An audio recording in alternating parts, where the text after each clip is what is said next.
кешисенмесіз хөрмәтле тамашачылар, эфирда Саба дулкыннары телевидениесе. Сезне зәңгәр экраннар кошына җомга көн чыгарылышын карарга дәшәбез. Атна информацион программасында хәбәрләр белән сезне мин Альмир Дәүләтова таныштырырмын. Безнең әлеге чыгарылышта 26 апрель татар халкының бөек шагыйре Габдулла Тукайның туган көне. Чисталык 2 айлыгы дәвам итә. Узган шимбәдә Иске Икшермә кадет мәктәбе спорт залында көрәш үтте. 27 апрель көне Саба муниципаль районы башкарма комитет җитәкчесе Равил Гасыймов район активы белән киңәшмә үткәрде. Анда сүз чисталык 2 айлыгының барышы һәм май бәйрәмнәренә әзерлек, җиңү бәйрәмен үткәрү турында барды. Казанда Татарстан халыкларының 3нче съезды булып узды. Анда катнашучыларны безнең журналист озатып калды һәм каршы алды. Узган җомгада Татарстан халыкларының 3нче съезды булып узды.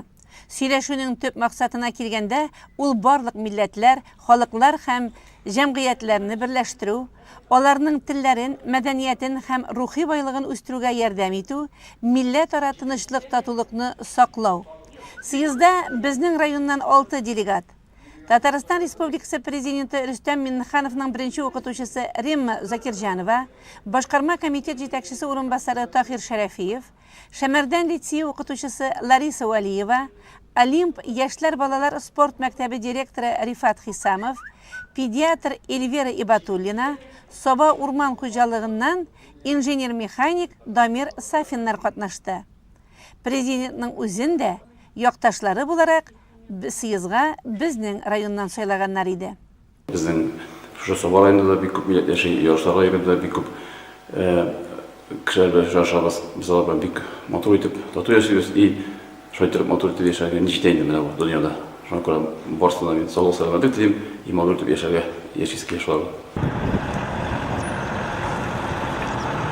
Берничә көннән илебез яз һәм хезмәт бәйрәмен каршы алачак. Әлеге бәйрәм инде ул беренче чиратта авыл хуҗалыгы тармагында эшләүчеләргә кагыла. Бүгенге көндә игенче механизаторлар инде басу кырларда эшне башлап та җибәрделәр. Язгы кыр эшләре һәм шушы чорга планнар белән Саба районы авыл хуҗалыгы һәм азык-төлек идарәсе җитәкчесе Гафур Шәйхулла улы Хасаншин фикерләре белән уртаклашты һәм хезмәт ияләрен районыбыз халкын якынлашып килүче яз һәм хезмәт бәйрәме белән котлады. Гафур Хасаншин белән Әлфия Мөбәрәкова аралашты.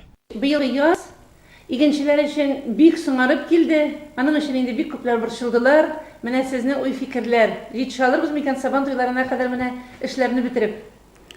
Сорау урынны, чыннан да быелгы яз акырышлары күпмедер соңарак калып башланып китте. Инде бүгенге көндә район сырларында игенче механизаторлар эшләрне башлап җибәрделәр. Күп еллык үлән басуларына ашама белән тукландыру, минераль ашамалар белән тармалау эшләре бара, уҗым культураларын тукландыру эшләре башланып китте һәм инде менә бүгеннән туңга сөргән җирләрендә тармалау эшләре башланып китәчәк. Табигать шартлары быелгы елда мин алай куркыныч хәлдә дип әйтмәс идем. Язның килешен бу еллар алар төрлечә килә, итәрәк яз килгән язлар бар. Урташа килгән язлар бар. Быелгысы да әле без хәзергә әйтә алмыйбыз, чөнки бу алдагы көндәрнең һава шартларыннан торачак. Табигать шартлары әле хәргә тикле уңай килде дип әйтәбез. Шулай да соңгарак килгән яз менә күпмедер көзге культураларга күпмедер тәсире бар, чөнки алар кардан соңрак ачылдылар һәм инде узак көннәр дәвамында түбән температура тору сәбәпле вегетация шора башланып китмәде. Уҗым культураларының һәм күп еллык үләннәрнең бу инде күпмедер безнең үсемлекләрнең үсеп кителешенә тоткарлык ясады. Инде вегетация төп башланып китә, көндезге температуралар безнең 12 градус һәм аннан да югары булганда, һәм инде төнне туңдырмыйча, кыраулар булмаган чиракта инде вегетация ныклап башланып китә. Менә бүгенге көннәрдә температура шулай, шуңа күрә инде безнең районыбыз игенче механизаторларына быелгы елда 8,5 ярым гектар уҗым культураларын тамырдан тукландырып тырмалап чыгара кирәк. 12,000 гектардан ата күп еллык үләннәрне тырмалап тамырдан тукландырырга кирәк һәм сиптереп тукландырган минераль ашамалар белән. Һәм инде аннан соң 30,000 гектардан ата барлык төп итә культуралар һәм бөтенесе азык культуралар белән шул күләм мәйданда чәчү эшләре башкарып чыгара кирәк. Инде әзерлеккә килгәндә быелгы елда финанс хәлләре кредитлар алу мөмкинлеге шиклерәк булды, озаккарак сузды. Шулай була карамастан, хуҗалыклар үзләренең бүгенге көндә кергән ит сөт сатудан кергән акчаларын тотып, җитәрлек күләмдә ашламалар туплый алдылар. Бүгенгесендә ул район буенча 66 килограмм тәшкил тәшкил итә. Бу күп узганга караганда күпме артыграк. Инде без көздән көткән ашламаларны исәпкә алсак, 1 гектарга 82 килограмм тәшкиләтләрдә бүгенгендә ашламалар тупланылды. Biz инде барыбер өмет итәбез, җәйге чорда, язгы шуның дымы күп, сүздә юк. Бүгенгендә бу күп еллык мәгълүматларга караганда безнең 1 метр тирәнлектә продуктлы дымлылык узган күп еллык күләмгә караганда артыграк. Бүгенгендә 200 мм артык тәшкил итә. Инде шушы дымны югалтмыйча беренче чиратта һәм язгы дым белән берлектә җәйге чорда булган булачак явым-төшемнәрне файдалана алсак, агротехник чараларын дөрес кулланып, шул очракта без барыбер да елның уңайлырак килүенә өмет итәбез һәр вакыттагыча һәм үзебез планлаштырган күләмдә эшләрне башкарып, җитәрлек күләмдә тәрлек азык әзерләп һәм бертөрле культураларны җыеп алырбыз дип планлаштырып торабыз. Менә быелгы җәйгә, бигрәк тә язгы кыр эшләренә нинди яңалыклар белән килә район? Яңалыкларга килгәндә, һәркем бу районыбызның агроном белгечләреннән, җитәкчелекнең һәм механизаторларның беренче чиратта алардан тора. Шуннан да һәр елны ниндидер яңалыкка омтылабыз.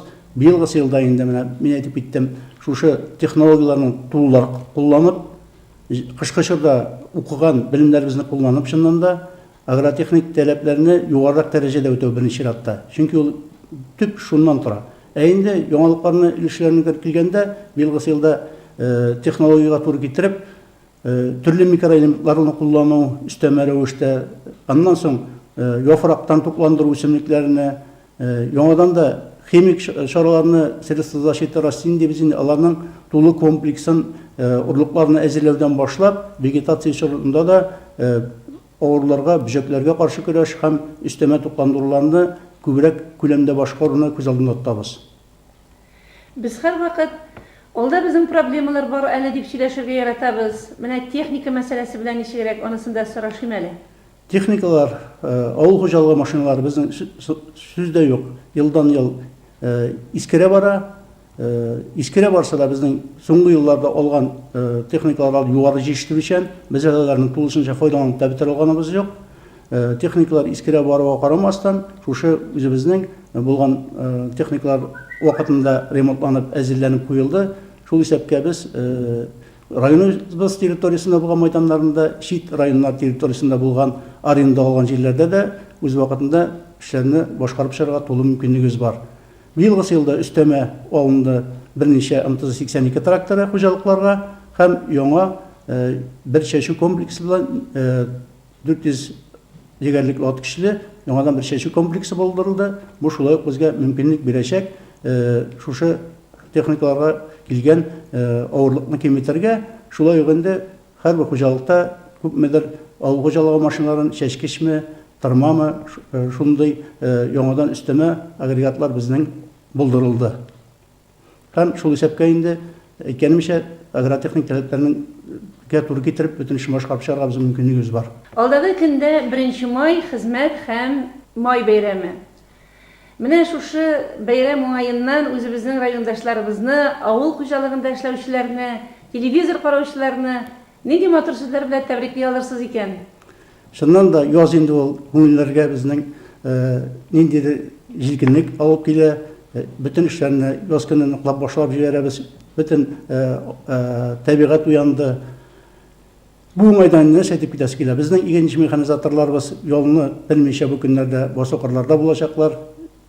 Уңган булган терлекчеләребез алар һәр вакыт фермаларда бүгенге көндә үзләренең намуслы хезмәтләрен куялар.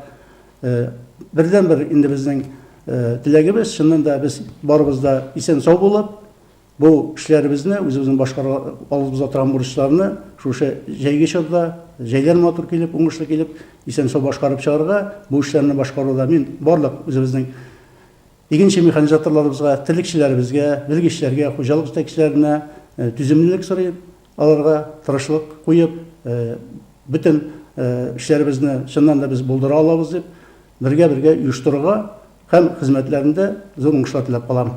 1 апрельдән 31 майга кадәр дәвам итә торган чисталык 2 айлыгы тирә-юнь безгә табигатькә карата булган битарафлыкны төзәтә торган вакыт. 2 айлыкның барышы белән Саба дулкыннары телерадиокомпаниясының иҗат төркеме танышып кайтты. Моңа кадәр гел салкын, җилле, явымлы көннәр чисталык 2 айлыгы кысаларында күп эш башкарырга мөмкинлек бирмәгән иде. 26 апрельдә көн иртәдән үк кояшлы, җылы булды. Саба күп тармаклы җитештерү предприятиесе бу көнне иртән үк Байлар Сабасының Пушкин урамына агач утыртырга чыкты. Оешманың директор урынбасары Раил Юсупов сүзләренә караганда, агачларны утырткач, карап, су сибеп, формалаштырып туруда алар җаваплылыгында кала. Ағаш утыртуның инде үзенчәлекләре дә бар. Менә утырткач бәйләп тә бара кирәк, төпләренә һава кирмәскә тиеш. Төпләрен таптап, әйбәтләп бәйләп, эшен бетереп барабыз инде. Без инде агачларның матурлыкларын сөйләп аларга тырыштык инде. Бу агачларга бер 4 еллык агачларды әйтик инде, 2 метр, 3 метрлы агачлар утыртабыз. Саба күп тармаклы җитештерү предприятиесе хезмәткәрләренең бер өлеше агач утыртуга җәлеп ителсә, кайберәүләр көндәлек җыештыру, шүп чыгару эшләре белән мәшгуль. Байлар Сабасындагы чисталыкны нәкъ менә алар тәэмин итә. Чисталык 2 айлыгы башлану инде ул безнең оешма өчен зур эшләр дип әйтик инде. Бөтен сабабызны шүптән арындырабыз, җыештырабыз.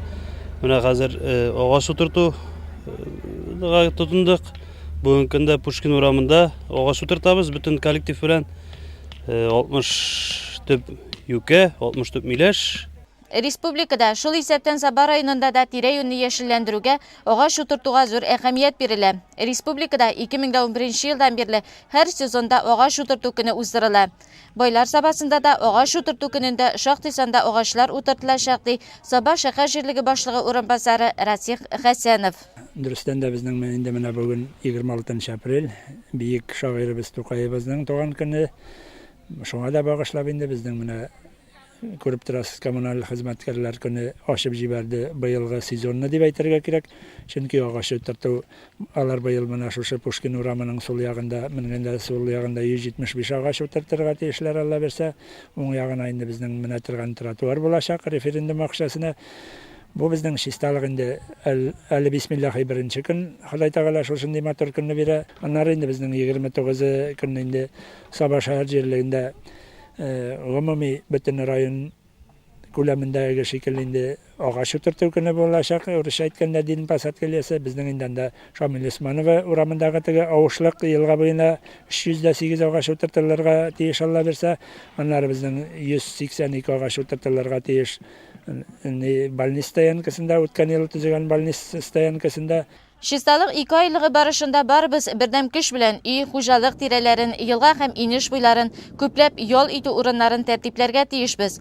Шәхси хуҗалыклар кар бетү белән капка төпләрен чистартырга керештеләр. Оешма предприятиеләрдә үз биләмәләрендә чисталык булдыруны көндәлек эш дип кабул итәләр.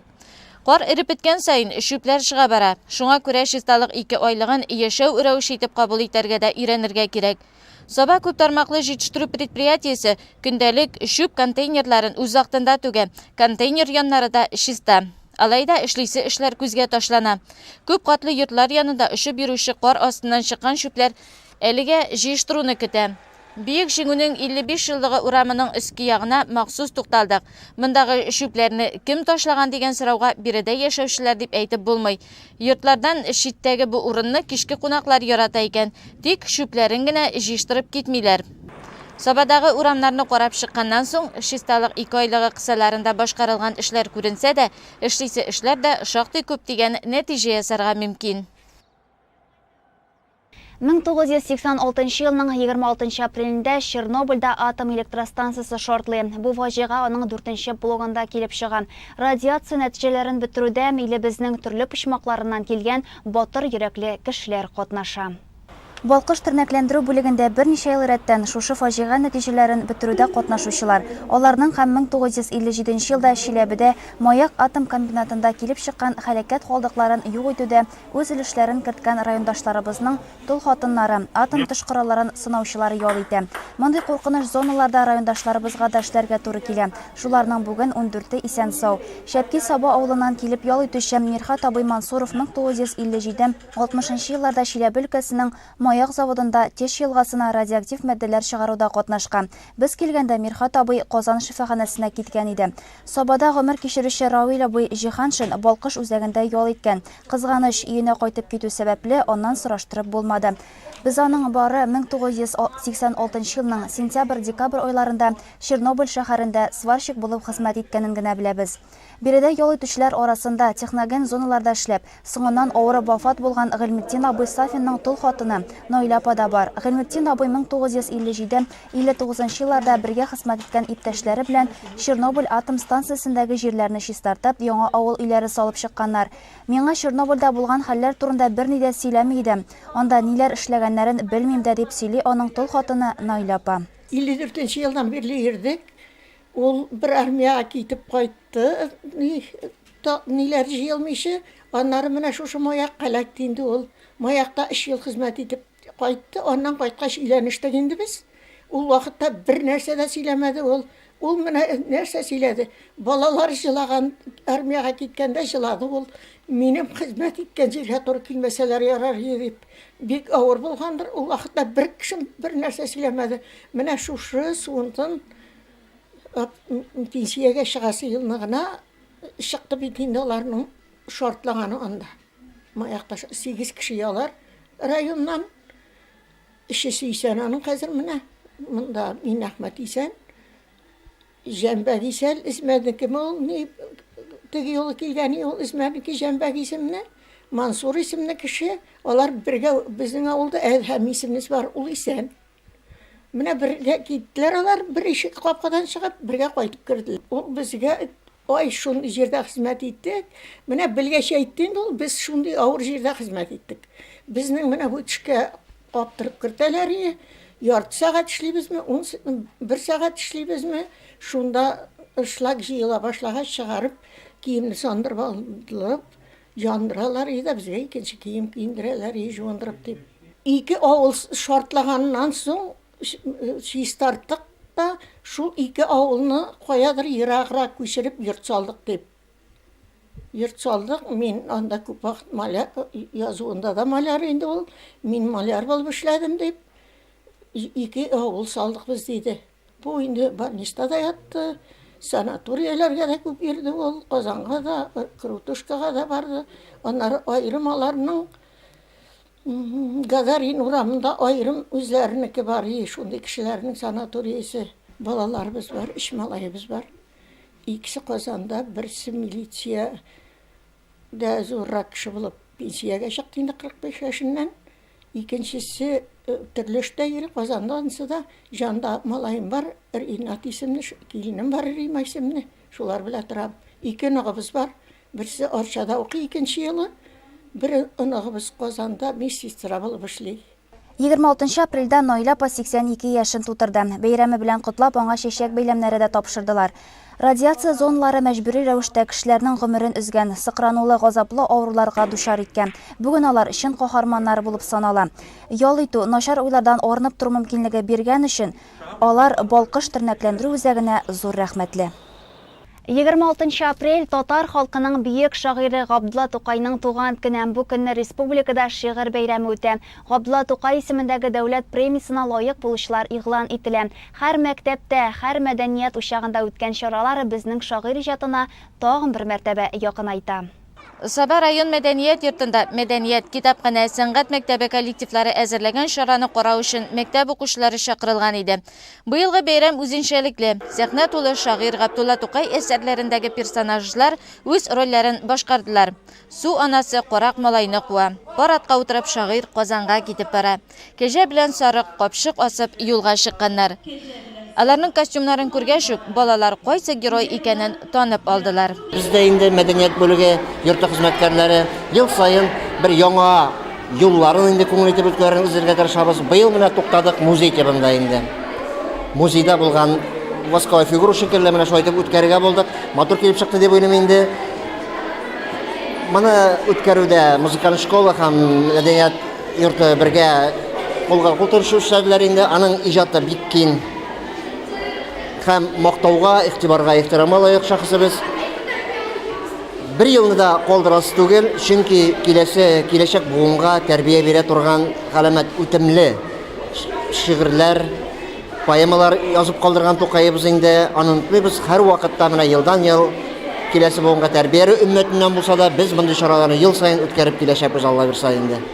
Габдулла Тукай туган көне ел сайын билгеләп үтелә. Китап сөючеләр өчен ул шагыйрьнең туган көне һәм туган тел көне. Бүгенге кебек кояшлы матур яз көннәрен без ел сайында көтеп алабыз. Чөнки 26 апрель көне безнең яраткан шагыйребез Габдулла Тукай дөньяга килгән. Балаларыбыз аның шигырьләрен, әкиятләрен яратып укыйлар. Өлкәннәр шигырьләрен, әкиятләрен буыннан буынга җиткерәләр. Бәйрәм барышында җырлар, биюләр дә тәкъдим ителде. Мәктәп укучылары, тамашачылар исә шагыйрьнең үзләренә таныш булган шигырь юлларын кабаттан искә төшерделәр. Тау башына салынгандыр безнең авыл, бер чишмә бар якын безнең авылга авыл. Авылыбызның ямен, суы тәмен белән, шуңар күрә сөям җаным, тәнем белән. Ходай шунда җан биргән, мин шунда туган. Шунда әүвәл Коръән аятын укыган, шунда белдем Рәсүлебез Мөхәммәдне, ничек михнәт җәфа күргән, ничек торган. Истән чыкмый монда минем күргәннәрем, шатлык белән уйнап гомер сөргәннәрем, абый белән бергәләшеп, кара җирне сука белән йыртып йөргәннәрем. Бу дөньяда бәлки күп эшләр күрәм, билгесездер кайда ташлар бу тәкъдирем. Кая барсам, кайда торсам, нишләсәм дә, хәтеремдә мәңге калыр туган җирем. Күпме еллар узса да, безгә әле Тукайны өйрәнергә, укырга кирәк. Чөнки ул әле һаман да бездән алда бара.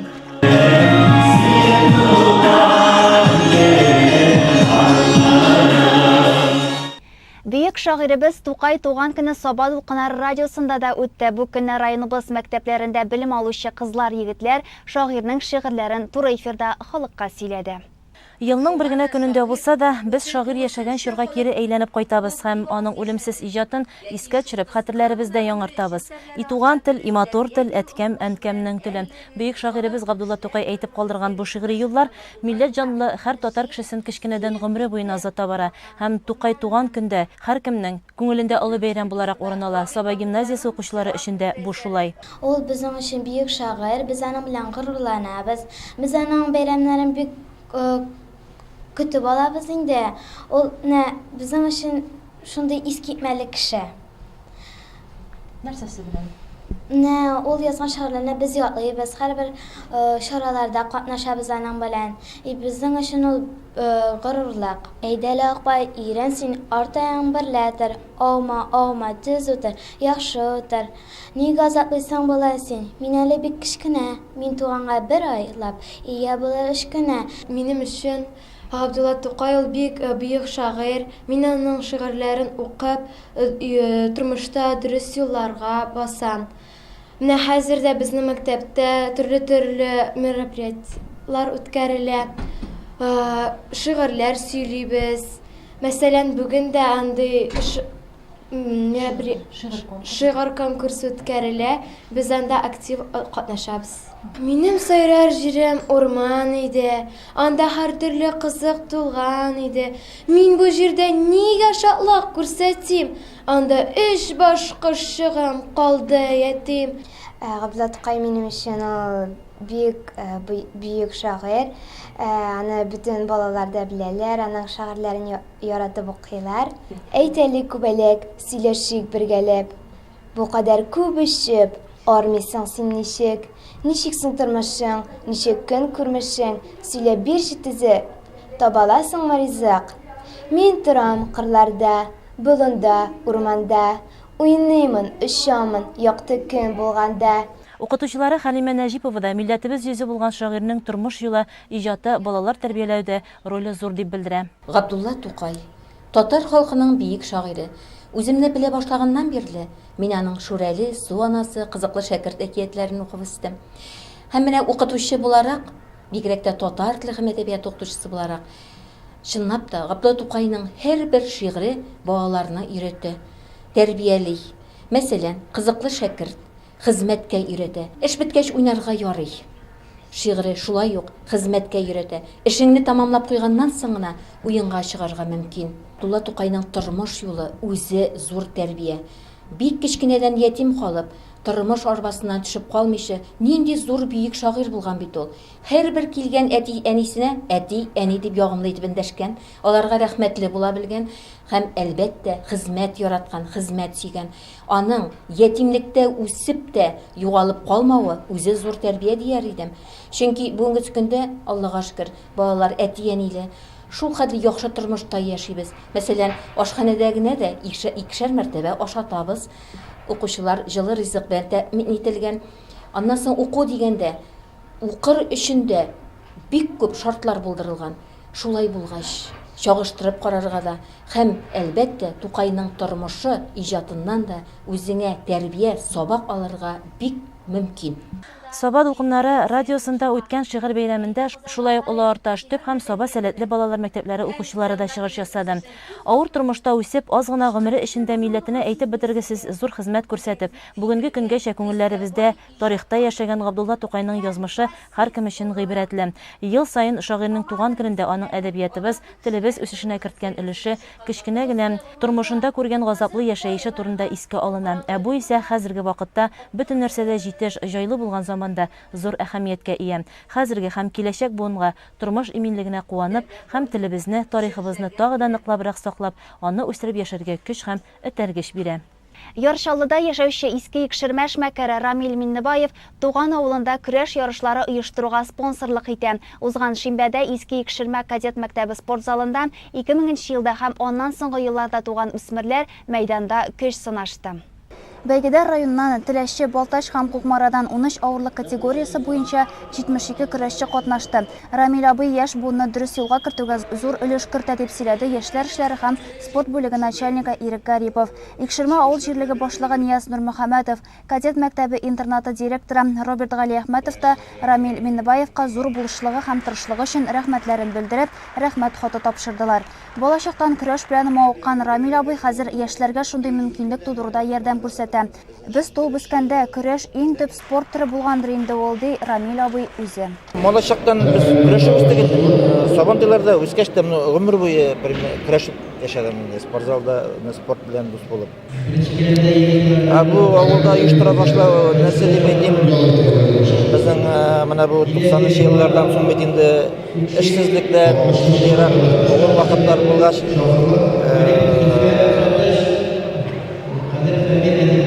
спортtan şöyle avlularda ben kayıt verip gören bitti. Sabantıyları çıkıp ettik. Başladı. Özümüzün avuldan, mektepten güreşmeye başladılar. Bağlar sabantıyları da görmeye başladılar. Şuna görmeye başladı. Sabantıylarda özümüzün bağlar yarışlarını ilk başladım. Bu şekilde. Toşça sen aytam mı benim inanın? Bir 15 yılda var mı indi o sabantıylar. Ondan sonra da 1-2 yılda benim bu sportzalda da ötkere başladık endi. Aның теләге шул инде, чтоб безнең авылда балалар әзрәк спортны яратыбрак, әзрәк урамда әзрәк булсыннар, менә сабантуйларга әзерләнеп, ярышларга әзерләнеп, күбрәк спортзалда шөгыльләнсеннәр дип, теләк шул үзебезнең авылның байлары әзрәк көрәшеп үссеннәр дип. Нәтиҗәләргә килгәндә үз авырлык категориялары буенча беренчелеккә Илфар Габдрахманов, Нияз Халиуллин, Динар Мустафин, Данияр Мифтахов, Ислам Тахиров, Нияз Каголов, Рустам Кириллов, Аркадий Власов, Руслан Иванов, Мөхәббәт Хабибуллин, Данир Мөлеков, Кәрим Садыков чыкты. 44 яшькә хәтле сабантуйларда көрәшеп йөргән Рамил Миннебаев башка елларда әлеге эшне дәвам итәргә исәпли. Киләсе елга Чаллы якларыннан көрәшләрне чакыру теләге бар. Бүген сезгә җиткерәсе яңалыклар шулар иде. Саба дулкыннары телевидениесе үз эшен алга таба дәвам итә. Рекламадан соң җырлы бүләк тапшыруында очрашырбыз.